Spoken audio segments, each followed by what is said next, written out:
Reka duhere Kremlin i Moskiva ku gitangaza cy'inyubako yubakanye ubuhanga, amabanga menshi guturuka ku gisenge cyayo hejuru kugeza hasi apfundikiye mu ndiba yayo. Inyubako irinzwe kurusha izindi mu gihugu cy'Uburusiya. Icyicaro gikuru cya Perezida Vladimir Putin izwi nka Senate Building. Abandi bakayisigiriza bayitazira bati inyubako ya mbere First Building. Iwabo w'umutamenwa, umutekano utekaniye umuperezida uri gutegesa imbuga.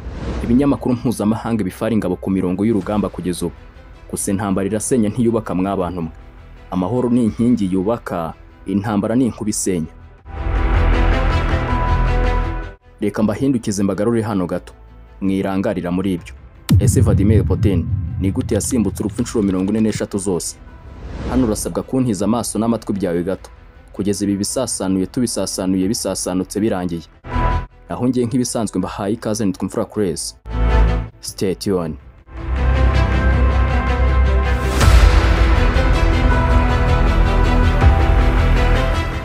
Kuba perezida w'igihugu cyane cyane nko mu bihugu bikomeye nk'Uburusiya si akazi koroshye, kandi ntibyigeze byorohana mba kuva isi yaremwa, kuko Perezida Vladimir Putin ni umwe mu bayobozi barinzwe cyane ku isi. Uburinzi bwe buhagaze ku rwego rutari rumwe n'urundi rwego urwo ari rwo rwose waba warigeze guhagararira cyangwa se guhengerezamo gato ukareba ukanamenya imikorere yarwo, kuko n'umugabo wasimbutse urupfu inshuro 43 zose bagerageza kumwivugana. Ibintu byamugize umwe mu bayobozi barindirwa umutekano cyane kurusha abandi ku isi kugeza kuri uyu munsi wa none. Usibye guhigwa ngo bamurabivu, yanashyiriweho ibipapuro byo kumuta muri yombi, arrest warrant, byashyizweho n'urukiko mpuzamahanga mpanabyaha ICC, International Criminal Court, byo kumuta muri yombi nk'umugabo byemejwe ko agira uruhare rukomeye mu gutegeka ingabo z'Uburusiya gutera igihugu cya Ukraine, maze bakica inzirakarengane nyinshi z'abaturage ndetse no kujyana abana b'abanya-Ukraine mu gihugu cy'Uburusiya ku ngufu. Ibi bikaba ibyaha byashyizwe mu cyiciro cy'ibyaha by'intambara, war crimes. Indi mpamvu ituma agomya kurindwa bihambaye ni impamvu z'umutekano w'igihugu cye, cyane cyane kuba rero ari umuyobozi ukomeje kurwana intambara ishyamiranyije Uburusiya na Ukraine ndetse n'ibihugu bikomeye byo muri OTAN biri gufasha Ukraine mu guhangana mu ntambara bihanganyemo. Nibyo bigomye gutuma arindwa cyane kurusha abandi mu isi nzima. Gusa nubwo imigambi yo kumuhitana yabaye myinshi, ariko nta n'imwe yigeze igera ku ntego zayo nyirizina. Ibi byose ni ibigaragaza ibikorwa bikomeye by'umwuga n'ubwitage bw'inzego zose zishinzwe umutekano wa perezida w'igihugu, kandi umutekano we ni uw'ibanga rikomeye ririnda isura y'ubutegetsi bwe.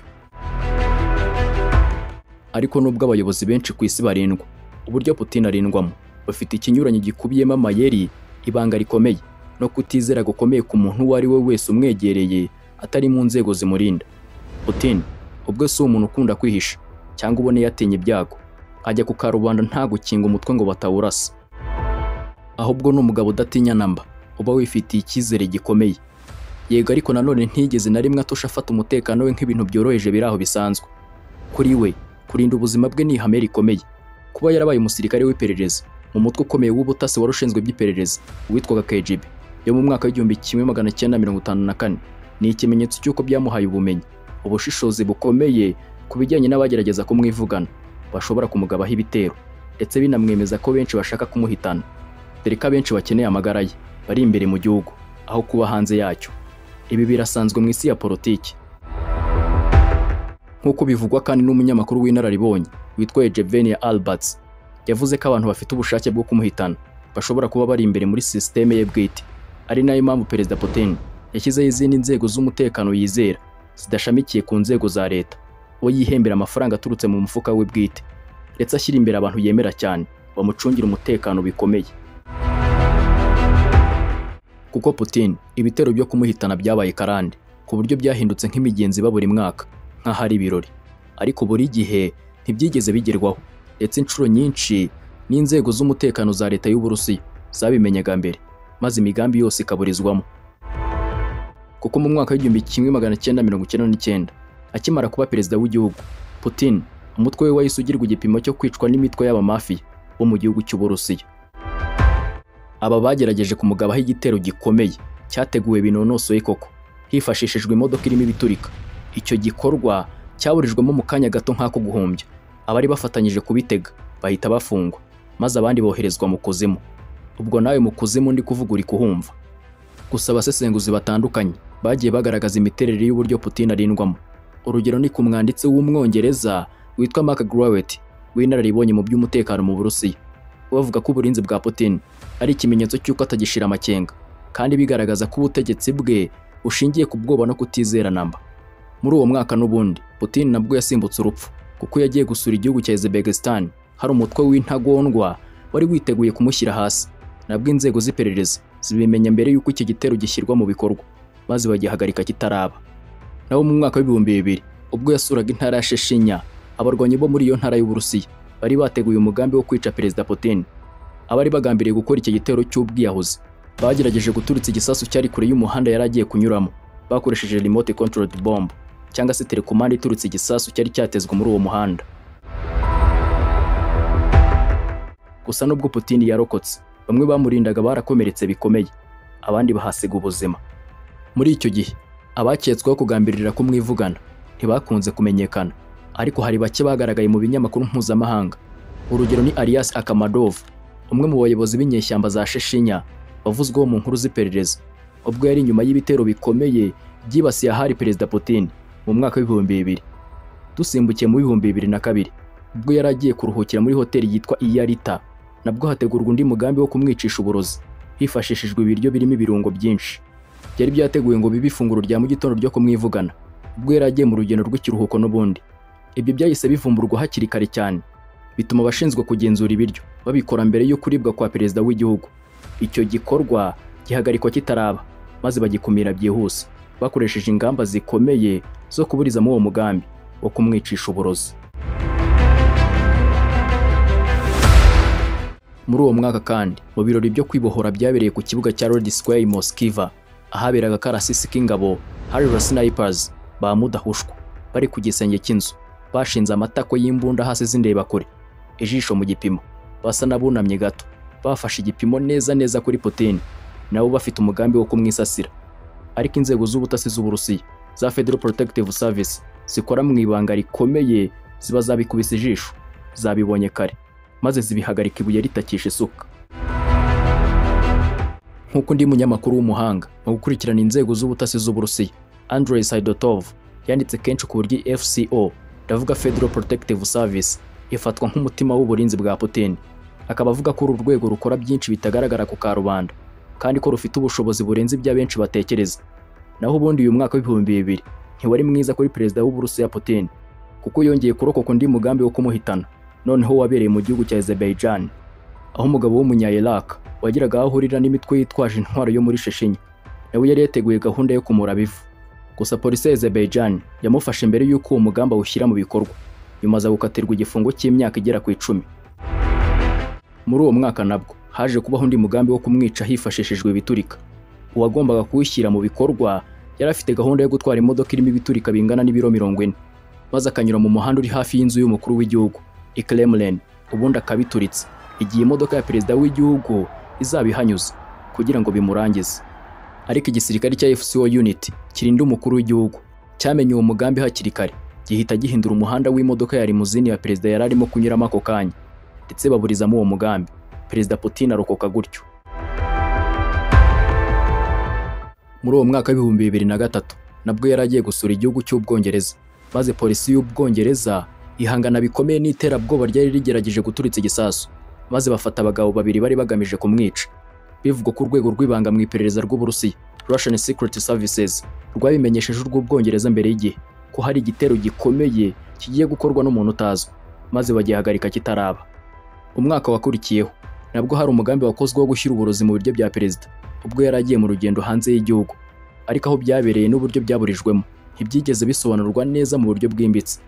Ariko hano byemezwa ko abashinzwe gupima ibiryo bye bakoze akazi kabo neza, kuko byapimwe mbere y'uko n'ubundi bigera kuri ayo meza ya perezida, maze baburizamo uwo mugambi wo kumwirenza. Naho mu mwaka w'2012 mu gihugu cya Ukraine, inzego zaho zafashe abantu bashinjwaga gutegura umugambi wo kumuhitana, nubwo ko byari byateguwe bitigeze bijya ahagaragara. Gusa muri uwo mwaka hari uwagaragajwe witwaga Adam Osmiev, wafashwe n'inzego za leta ya Ukraine ashinjwa imigambi yo kugaba igitero kuri Putin, nk'uko byatangajwe n'ikinyamakuru The Guardian cy'Ubwongereza. Ibi byose byatumye uburyo bwo kumurinda burushaho gukazwa, haba imbere mu gihugu ndetse no hanze yacyo. Kuko abatekereza iby'ibanga bashobora kuvuga byinshi, ariko ku bantu bareba ibintu mu buryo bwa nyabwo. Izi ntambwe zose zitandukanye zigaragaza ko ari imbaraga, ubuhanga no gutegura kwa Federal Protective Service ndetse n'izindi nzego zitandukanye zishinzwe umutekano we baba baratojwe bya nyabyo. Gusa nubwo bisa naho Putin ahura n'umutekano uhambaye, byose bikubiye mu buryo acungirwamo umutekano ku isi. Dore ko no kubw'abami mu bihe bya kera umwami yabaga afite abamugaragiye bamurindaga icyo gihe.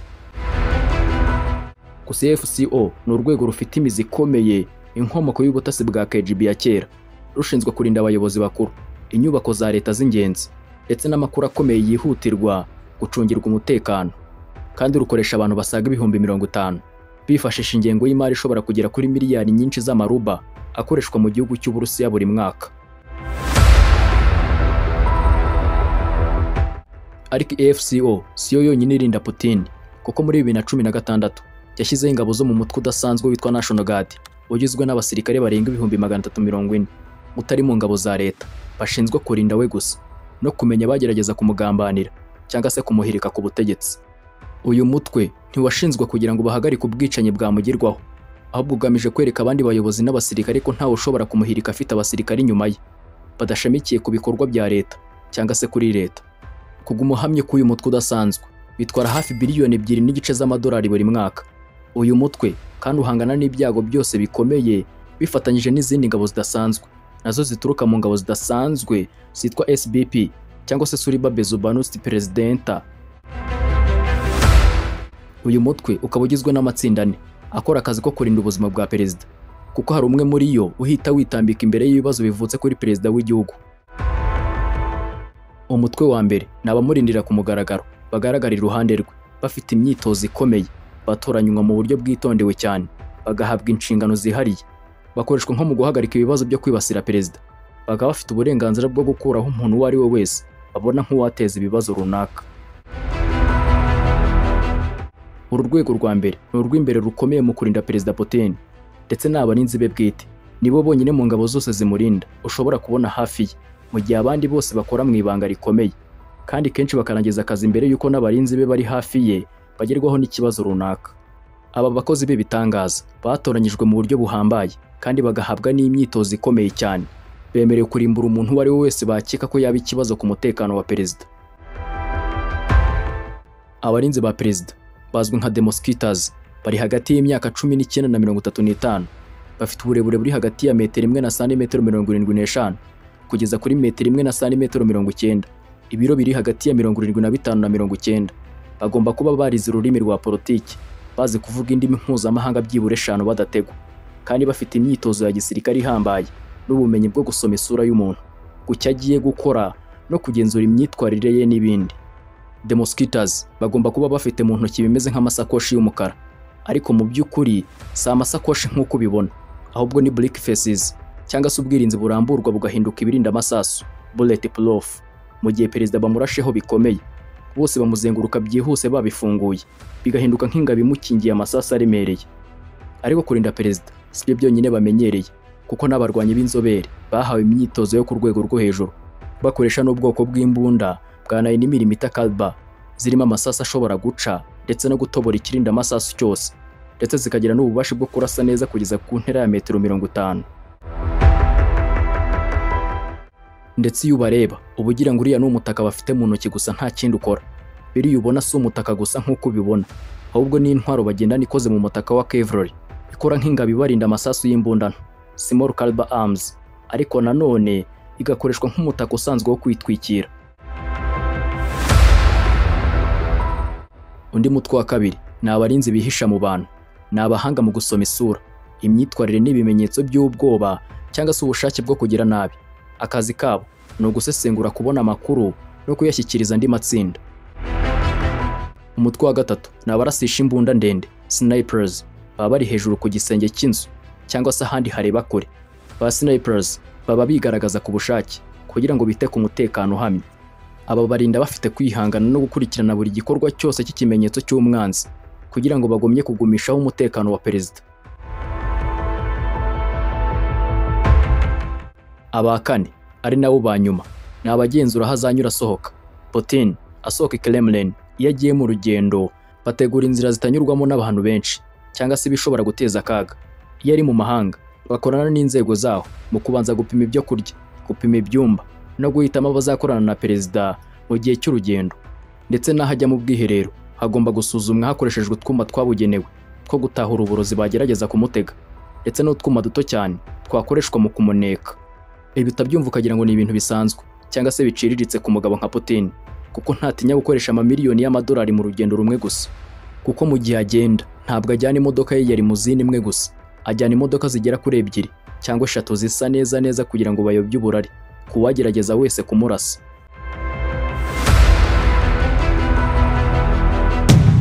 Igikoko cy'imodoka cya US Senate limousine ishobora kwihanganira imbunda zirasa amasasu y'ubumara caliber bullets yo ku rwego rwose, amasasu y'imbunda ya za snipers, ibisasu biba byatezwe hasi bya mine. Kuko imodoka ni bulletproof, ifite uburemere bwa toni 6 zirenga, ikabasha kuburizamo ibitero by'umwuka bw'uburozi bwo mu kirere toxic gas attacks kwinjira mu modoka. Kuko ifite ibirahure bifunze neza no hejuru, ntinjirwamo n'ikintu icyo ari cyo cyose batabiherewe uburenganzira, maze ikanarinda n'ibitero bito bya misiri. Kandi iyi modoka ikora neza nk'icyicaro gikuru kigendanwa n'itumanaho n'imiyoborere, kuko ni imodoka idashobora kugonga na gato, kabone n'iyo shoferi yaba yarikuye vola iragomye kwitwara. Ifite ikoranabuhanga rya kamera zigezweho rifasha itsinda ry'umutekano riri mu modoka kubona neza ku hantu hose ku mpande zose zahari imodoka. Hari kandi umuryango w'ibanga wo guhungishamo perezida wubatse mu gice cy'inyuma cy'imodoka, nk'ubundi buryo bwiyongera bwo kurinda umutekano wa Putin. Gusa iyo bigeze ku mutekano wa perezida Putin mu rugendo rwe, imodoka ye y'umutamenwa limousine iza ari nk'igitonyanga mu nyanja. Kuko iyo perezida agiye mu rugendo imbere mu Burusiya, SBP unit ishinzwe serivisi y'umutekano wa perezida ishyira mu bikorwa ingamba zose zitandukanye zo kurinda inzira zose azanyuramo. Limousine ikaba iherekezwa n'imodoka 6 zifite ibirahure by'imitamenwa zirimo special operations soldiers, abasirikari bava mu ngabo zidasanzwe batojwe bimwe byo gutozwa, bagahabwa imyitozo yihariye kandi bitwaje intwaro ziremereye zirimo imbunda za Dragon Sniper, Sniper Rifles, anti-tank grenade launchers zishobora kurasa imodoka cyangwa se ibifaru zikabishwanyaguza. Bitwaza kandi ibikoresho by'amasasu byo mu kirere, portable anti-aircraft missile systems bifite ubushobozi bwo guhanura indege yose mu kirere, ndetse n'ubundi buryo bwose bw'ubwirinzi bushoboka bwose. Iyi mikorere yose igaragaza uburyo ubuyobozi bwa Putin bushingiye ku mikorere y'ubwirinzi bukomeye, bugaragaza uburyo umwanya w'ubutegetsi mu Burusiya utapfa kubangamirwa n'ubonetse wese. Impfu 43 zose yarokotse nta nimwe yigeze mugeraho. Ibi byose si amahirwe, ahubwo n'ubushishozi, ubwitonzi, ubuhanga n'imbaraga z'abashinzwe kurinda perezida w'u Burusiya ndetse n'Imana ubwayo. Kuko n'imiryango mpuzamahanga ikora isesengura ku mutekano, urugero nka Stratfor rwigeze gutangaza ruvuga ngo Putin's security systems is designed like onion, multiple constituency layers, deception, misinformation, deterrence and radar response all work together to protect the core. Bavuga ko ubwirinzi bwa Putin bumeze nk'igitunguru, bufite udusate twinshi twikurikiranye, uburiganya, kuyabya abanzi, gutera ubwoba ndetse n'imbaraga zihambaye, byose bigakorwa mu rwego rwo kurinda igicumbi cy'umutekano we. Ngayo nguko ese umaze kumva ubudahangarwa ndetse n'impfu 43 perezida Vladimir Putin amaze gusimbuka uko zingana, ndetse n'ubwirinzi bwe muri rusange, utanze igitekerezo cye, gishyiraho hasi muri comment.